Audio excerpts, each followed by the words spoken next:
अस्सलाम वालेकुम everyone, welcome to vocabgram. We learn English with easy lessons. आज हमारा vocabulary का lesson है. We're gonna build our vocabulary by learning these 8 advanced nouns. So let's begin. Our first noun is quandary. Quandary जो अच्छा ये सारे words noun है तो मैं बार बार नहीं बताऊंगी, ठीक है? तो quandary का मतलब ये होता है a state of uncertainty over what to do in a difficult situation. ऐसी मुश्किल situation में है जहां पर आपको समझ नहीं आ रही है क्या करूं, कौन सी चॉइस जो है ना वो ऑप्ट करूं, ये चीज जो है एक्सेप्ट करूं या ये चीज एक्सेप्ट करूं, ये करूं या वो करूं, ठीक है? जब आप ऐसी किसी डिफिकल्ट सिचुएशन में हैं तो you are in a state of quandary, जहां पर आप डिसाइड नहीं कर पा रहे हैं, बहुत इनडिसाइसिव हो रहे हैं, आपको समझ नहीं आ रही कि क्या करूं, ठीक है? तो सेंटेंस क्या होगा? सेंटेंस होगा faced with multiple job offers she found herself in a quandary unsure of which position to accept. जब आपके पास एक से ज्यादा ऑफर्स हो, एक से ज्यादा ऑप्शंस हो किसी भी काम को करने के लिए, तो you are in a state of quandary, क्योंकि आपके पास फिर उस वक्त चॉइसेस ज्यादा होने की वजह से उसकी उसका उसका जो ना वो जिसको कहते थे कि बुरी साइड उसकी ये है कि डिसाइड करना मुश्किल हो जाता है, ठीक? नेक्स्ट है जी हमारे पास वो है जी अनोमली। अनोमली का मतलब ये होता है something that deviates from what is standard, normal और एक्सपेक्टेड। देखिए, किसी सिचुएशन में जो चीज जिन चीजों को हम नॉर्मल समझते हैं ना, अगर नॉर्मल से हटके हो जाए तो वो अनोमली है, जिसको आप बेजाब्तगी कह सकते हैं, या खिलाफे कानून कह सकते हैं, उर्दू में जो हम इस तरह के वर्ड्स बोलते हैं, ठीक है? या खिलाफे रवाज कह सकते हैं, कुछ इस तरह के वर्ड्स। जैसे मैं आपको सिंपल डेली लाइफ की एग्जांपल्स अगर बताऊं, एक शख्स जो है वो उसकी आदत है वो हमेशा लेट पहुंचता है। कोई दोस्त होता है ना, या कोई फैमिली में ऐसा इंसान होता है, हर एक की फैमिली में या फ्रेंड्स के ग्रुप्स में कोई ना कोई ऐसा होता है जो कभी टाइम पे नहीं पहुंचता, और जिंदगी में अगर वो कभी किसी जगह पे वक्त पे पहुंच जाए तो ये अनोमली है, ठीक है? कि जो नॉर्मल नहीं होता है, नॉर्मली जो चीज नहीं होती है वो हो जाए, या नॉर्मली जो चीज होती है हमेशा होती है वो ना हो, ठीक है? एक कुछ लोग ऐसे होते हैं वो इतने पंक्चुअल होते हैं, वो कभी जिंदगी में लेट नहीं होते, और अगर वो किसी दिन लेट हो जाए तो अनोमली है, ठीक है? तो कोई चीज जो एक्सपेक्टेड है या कोई स्टैंडर्ड है, जैसे गर्मियों में हमेशा गर्मी पड़ेगी, मई जून में गर्मी अपनी पीक पर होती है, लेकिन अगर इन महीनों में जो है वो गर्मी ना पड़े, और जो है वो मतलब वेदर जिस तरह से चेंज हो रहा है, और जो ना वो बारिशें होने लग जाए और मौसम ठंडा हो जाए, तो अनोमली होगी, ठीक है? तो कोई भी ऐसी बेजाब्तगी जो नॉर्मली जो स्टैंडर्ड होता है या नॉर्मल जो चीज होती है वैसा ना हो, तो उसको आप कहेंगे कि ये अनोमली हो गई है, ठीक है? जैसे कि सेंटेंस इसका ये है, the unexpected surge in sales during the off season was considered an anomaly by the business analyst. अब बिजनेस एनालिस्ट बैठे हैं, आप ऑफ सीजन में अगर किसी चीज देखें, जैसे आइसक्रीम्स होती हैं, उनके लिए विंटर जब वो ऑफ सीजन होता है, लेकिन उसमें भी अगर वो बहुत बिक रही हैं, ठीक है? इसी तरह से कुछ चीजें होती हैं जो सीजनल होते हैं ना, कुछ प्रोडक्ट्स होते हैं जो गर्मियों में बहुत बिकते हैं, जैसे सूप्स जो है वो उसमें सर्दियों में बहुत बिकते हैं, लेकिन एकदम से उनकी ऐसी गर्मियों में सूप्स की डिमांड बढ़ जाए और लोग बहुत पी रहे हैं और बहुत इस तरह से जो है ना वो हो रहा है, उनकी मतलब सेल बहुत हो रही है, तो ये अनोमली हो गई है। तो बिजनेस एनालिस्ट कोई ऐसी प्रोडक्ट जो ऑफ सीजन जो है वो उसकी एकदम से सेल बढ़ गई है, तो वो ये कह रहे हैं कि वो अनएक्सपेक्टेड सर्ज है जो उसकी सेल इतनी बड़ी है, तो जो है ना वो अनोमली है बिजनेस एनालिस्ट की वजह से के ख्याल में। अच्छा जी, नेक्स्ट हमारे पास है वो है जी एम्बिवलेंस। एम्बिवलेंस क्या चीज होती है? एम्बिवलेंस ये चीज होती है the state of having mixed feelings. आप किसी चीज, किसी भी इंसान की तरफ जो है ना आपकी बड़ी मिक्स्ड फीलिंग हो, आपको कभी लगे नहीं ये ठीक है, कभी लगे नहीं ये गलत है, ये जो आप इनडिसाइसिव किस्म की जो फीलिंग्स होती है ना इंसान की, वो एम्बिवलेंस होती है, वो स्टेट। वो किसी सिचुएशन की तरफ हो सकती है, किसी चीज की तरफ हो सकती है, किसी इंसान की तरफ हो सकती है। कभी आप सोचते हैं इस पे ट्रस्ट कर लूं, कभी आप सोचते हैं इस इंसान पे ट्रस्ट ना करूं, कभी आपको लगता है कि ये अच्छा इंसान, कभी आपको लगता है वो अच्छा इंसान नहीं है। तो बड़ी कॉन्ट्रोडिक्टरी सी अगर आपके अंदर फीलिंग्स चल रही हैं, बड़ी मिक्स्ड किस्म की फीलिंग्स चल रही हैं किसी इंसान को लेकर, किसी सिचुएशन को लेकर, किसी चीज को लेकर, तो ये जो आपकी स्टेट है ना, ये एम्बिवलेंस है, ठीक है? या आप इसका एडजेक्टिव है एम्बिवलेंट, ठीक है? आप एम्बिवलेंट हो रहे हैं, ठीक? और आपकी ये जो फीलिंग है, ये जो स्टेट है, उसको आप एम्बिवलेंस कहेंगे। क्योंकि अभी हम नाउन्स पढ़ रहे हैं सारे, तो मैंने इसका नाउन ही बताया, मैंने कहा चलो एडजेक्टिव इसका बताया। एम्बिवलेंट इसका एडजेक्टिव है, यू आर एम्बिवलेंट अगर आप के अंदर मिक्स फीलिंग्स चल रही हैं, ठीक? किसी भी इंसान को लेकर चल रही हैं, किसी चीज को लेकर चल रही हैं, किसी सिचुएशन को लेकर चल रही हैं। जैसे कि इसका सेंटेंस होगा, we lost this deal because of your ambivalence. Business में कहा जा सकता है ना, जैसे कोई काम में कहा जा सकता है कि हमने ये डील लूज की क्योंकि तुम एम्बिवलेंट थे, ठीक है, या तुम्हारी एम्बिवलेंस की वजह से हमने ये डील जो है ना वो लूज की, क्योंकि तुम ही डिसाइड नहीं कर पा रहे थे, तुम्हारे अंदर मिक्स फीलिंग्स चल रहे थे, कभी तुम्हें लग रहा था ये डील हमें कर लेनी चाहिए, कभी तुम्हें लग रहा था हमें ये डील नहीं करनी चाहिए, हमारे लिए ठीक नहीं होगी, ठीक है। तो इस तरह की जो स्टेट होती है उसमें हम एम्बिवलेंस कहते हैं, जब आपके अंदर मिक्स फीलिंग्स चल रही हो, कॉन्ट्रोडिक्टरी फीलिंग्स चल रही हो। अवर्जन, अवर्जन का क्या मतलब है? अवर्जन का मतलब है स्ट्रॉन्ग फीलिंग ऑफ डिसलाइक, आप किसी चीज को नहीं पसंद कर रहे हैं, आपको कोई काम करना बहुत बुरा लग रहा है, या आपको किसी का कुछ भी ऐसा है, कुछ कुछ चीज जो जिसके लिए आपके अंदर बड़ी डिसलाइक है, मतलब नहीं पसंद है आपको, कुछ खाना हो सकता है, जैसे कुछ लोगों को स्पाइसी खाना जो है ना नहीं पसंद है, वो मतलब उनको बिल्कुल, कुछ लोग बहुत पसंद करते हैं, ठीक।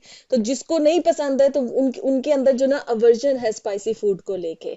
जैसे कुछ लोगों को जो है वो लॉन्ग ड्राइव्स नहीं पसंद है, कुछ लोगों को बहुत पसंद है। अब जिसको नहीं पसंद है तो उनके अंदर एक अवर्जन है लॉन्ग ड्राइव्स को लेके, या बड़े बड़े जो है ना वो मतलब ट्रैवलिंग पे जाना, ठीक है। तो उनके लिए अवर्जन, कोई भी चीज जिसके लिए आप, जिसको करने को ना आपका दिल नहीं करता है, आपके अंदर एक स्ट्रांग डिसलाइक है उस चीज को करने की, नापसंदीदगी जिसको हम कहते हैं, ठीक है।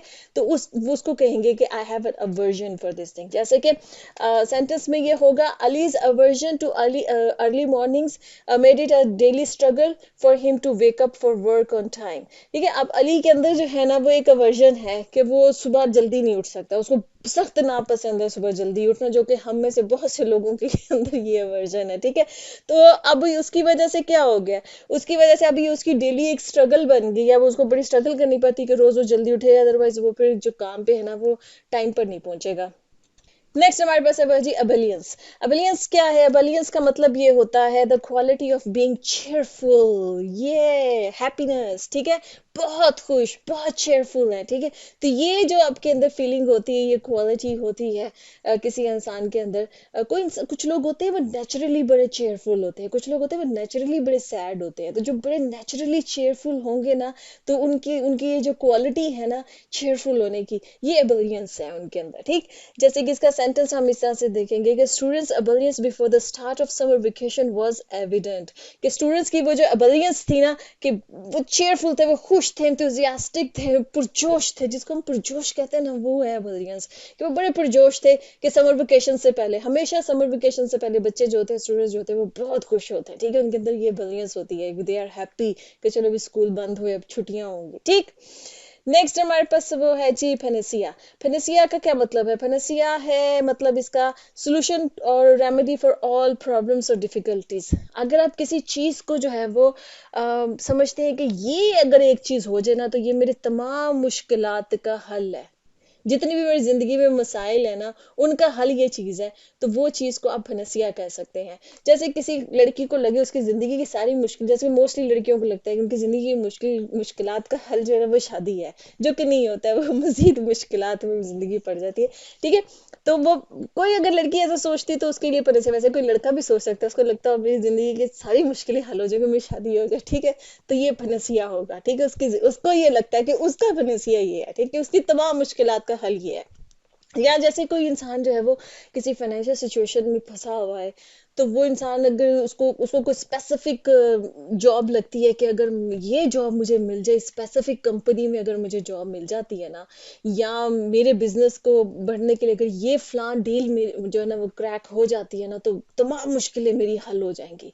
तो वो जॉब या वो जो स्पेसिफिक डील है ना, वो उसको फनसिया लगेगा, ठीक है, उसके लिए वो फनसिया है। जैसे कि सेंटेंस है, some people view education as a panacea for poverty and crime, कि कुछ लोगों का जो भी मतलब जो इन इश्यूज पे बात करते हैं, जो बड़े जहन रखते हैं इन इश्यूज की तरफ, वो ये कहते हैं कि एजुकेशन जो है ना वो पनेसिया है, मतलब वो सोल्यूशन है पॉवर्टी का और क्राइम का। कि अगर एजुकेशन जो है वो आम हो जाएगी तो एक तो पॉवर्टी खत्म होगी, क्योंकि एजुकेशन से इंसान जो है वो एक इंडिपेंडेंस की तरफ जाता है, सेल्फ इंडिपेंडेंस की तरफ, ठीक। उसको पता है कि मैंने अब खुद को कैसे सस्टेन करना है, तो कैसे अर्न करना है, एजुकेशन उसके अंदर ये एक अवेयरनेस जो है वो क्रिएट करती है।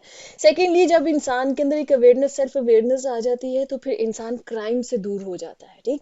तो लोगों को लगता है, जो कुछ लोगों को, कि जो पॉवर्टी और जो क्राइम है इसका पनसिया मतलब मतलब ये जो डिफिकल्टीज हैं, ये जो प्रॉब्लम्स हैं, इनका बनसिया जो वो एजुकेशन है। नेक्स्ट हमारे पास है जी प्रोक्रेस्टिनेशन, हम सब का favourite word procrastination. Favourite word in a sense कि हम सब प्रोक्रेस्टिनेट करते हैं। प्रोक्रेस्टिनेट का क्या मतलब होता है? प्रोक्रेस्टिनेट का मतलब ये होता है कि हम कामों को टालते रहते हैं, डिले करते रहते हैं, पोस्टपोन, अच्छा अभी कर लूंगा, अच्छा कल कर लूंगी, अच्छा अभी करती हूँ। अम्मी कहती रहती हैं बर्तन धो लो धो लो धो लो, अभी धोती हूँ अभी धोती हूँ अभी धोती हूँ। आप प्रोक्रेस्टिनेट कर रहे हैं। या आपके एग्जाम्स आ रहे हैं, हाँ अभी तो इतने दिन पड़े हैं, अभी आज स्टडी कर लेंगे, कल कर लेंगे, परसों कर लेंगे, तो आप डिले करते रहते हैं। ठीक है, तो ये प्रोक्रेस्टिनेशन है, जो आप काम को डिले करते रहते हैं। आज कर लेंगे, अभी तो बहुत वक्त पड़ा है, चलो कल कर लेंगे, परसों कर लेंगे, आज जो है ना वो मूवी देख लेते हैं, या आज जो है ना वो दोस्तों के साथ बाहर जो ना घूम फिर आते हैं। ठीक है, तो यू आर प्रोक्रेस्टिनेटिंग। तो जनाब जी, इसका सेंटेंस है, his procrastination in completing his assignments led to a lot of stress as deadlines approached.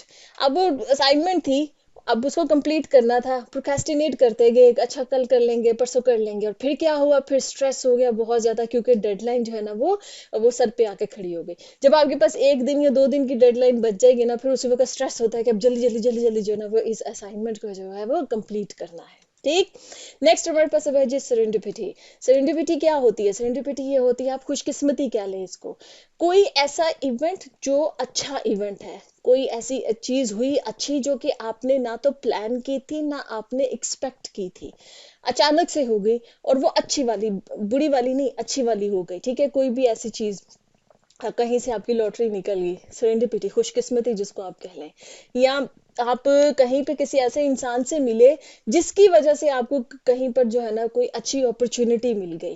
ठीक है, वो सेरेंडिपिटी होगी आपकी, आपने प्लान तो नहीं किया था, लेकिन वो एक इंसान आपके लिए जो है वो एक जिसको कहते हैं ना कि एक रास्ता बन गया उस अपॉर्चुनिटी तक पहुंचने के लिए। ठीक, तो ऐसा कुछ भी हो जाए जो कि जो बाय चांस हो, जिसको आपने प्लान नहीं किया है, सोचा नहीं है, आपने एक्सपेक्ट भी नहीं किया है, और वो बस किस्मत का खेल हुआ, और वो कोई खुशकिस्मती जो है वो कोई अच्छी हैपनिंग हो गई, तो दैट इज सेरेंडिपिटी। जैसे कि सेंटेंस है, their meeting was a serendipity, they didn't plan it but it led to a life long friendship.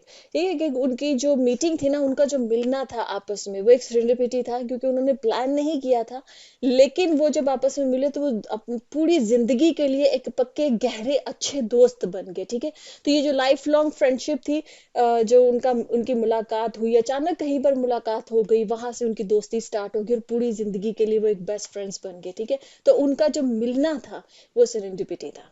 Okay ji friends, यहाँ पे लेसन खत्म होता है। होप कि आपने इंटरेस्टिंग वोकैबुलरी वर्ड्स सीखे हैं, इनको अपनी मतलब आप डेली कन्वर्सेशन में भी इनको इस्तेमाल कर सकते हैं, और अगर आप एग्जाम्स के लिए प्रिपेयर कर रहे हैं, कहीं पर भी कोई भी कंपेटिटिव एग्जाम्स के लिए, वहां भी ये आपको हेल्प कर सकते हैं, एकेडमिक राइटिंग में भी हेल्प कर सकते हैं। ठीक है, तो ऐसे नेक्स्ट अल्लाह हाफिज़।